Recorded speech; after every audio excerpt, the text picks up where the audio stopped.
Chapter 1. Dawn had yet to appear when Rahab tumbled into consciousness, courtesy of an impatient nudge. "Stop your laziness, girl. Your brothers and father are almost ready to leave." Her mother gave Rahab one more unnecessary shove. Rahab groaned and gave up on rest. Bleary-eyed and sore, she forced herself to rise from her bedroll. For 2 months she had been doing the work of men, waking before daybreak and wrestling the land all day with little food, water, or rest to renew her strength. It was useless. Even at 15 and only a girl, she could see that. Their land had produced nothing but dust. Like the rest of Canaan, Jericho was in the grip of a brutal drought. Though she knew their efforts to be wasted, every day she pushed herself almost past endurance, because as long as they stayed busy, her Abba had hope. She couldn't bear the thought of his despair. "Child, hurry!" her mother snapped.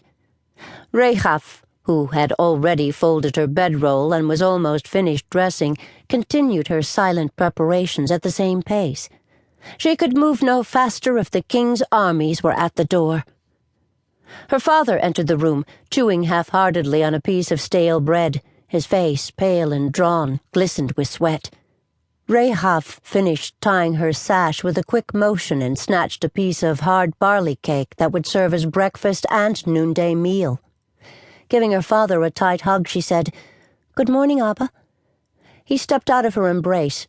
"Let me breathe, Rahab." Turning to his wife, he said, "I've made a decision. If I find no sign of a crop today, I'm giving up." Rahab sucked in her breath just as her mother let out an agitated wail. "Imri, no! What will become of us?" Her father shrugged and walked outside. Apparently his season of denial was at an end. He was admitting defeat. In a haze, Rahab followed him. She knew this day would be no different from the others. The thought of her father's wretchedness made her cringe. Her brothers, Joah and Karam, were waiting outside. Karam munched on a raisin cake, a luxury their mother saved for her eldest son. His wife of 1 year, Zora, stood close, speaking in tones too soft for Rahab to hear. In spite of her worry, Rahab bit off a smile at the way they held hands. Theirs had been a love match, a rare occurrence in Canaan. Although she teased her elder brother at every opportunity, Rahab's heart melted at the thought of such a marriage. Sometimes in the cover of darkness, when the rest of the family was long asleep, she dreamt of having a husband who would cherish her as her brother did his Zora. Lately, however, her thoughts had been too consumed by worry to leave room for pleasant daydreams. Standing as far off as their tiny garden allowed, Joah, the youngest at 14, gazed at nothing. Rahab had not heard him string 3 words together in as many days. It was as if the drought had dried up his speech. She noticed dark circles under his eyes, and his tall frame seemed gaunt. He had probably left the house with no food in his belly.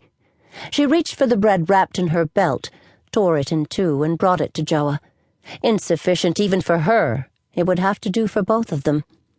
"You eat that, young man." Joah ignored her. She sighed. "You don't want me nagging at you all the way to the farm, do you?" He glared at her with irritation, then held out his hand. She lingered to make sure he ate it, then traipsed after their father. Their pace was brisk as they walked toward the city gates. Rahab noticed that even Karam, who was rarely given to broodiness, appeared ashen with anxiety.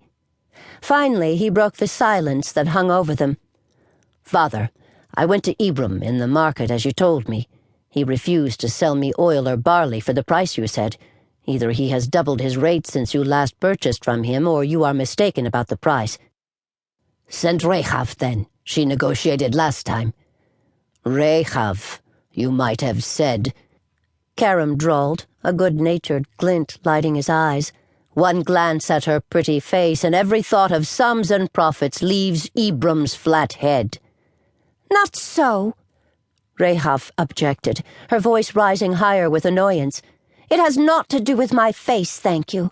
I am better at bargaining than you, that's all." "Bargaining, you call it? Batting your eyelashes, more like."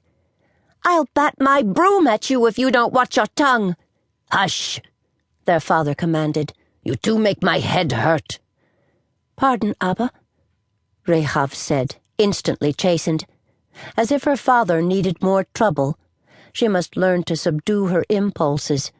He carried so much care on his shoulders. She wanted to be a comfort to him, not an additional burden. She could think of no words that would console him. Instead, following instinct, Rahab reached for her father's hand and held it. For a moment he seemed unaware of her presence.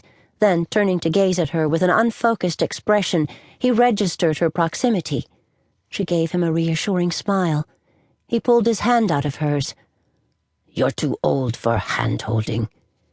She flushed and hid her hand in the folds of her robe. Her steps slowed and she fell behind, walking alone in the wake of the men.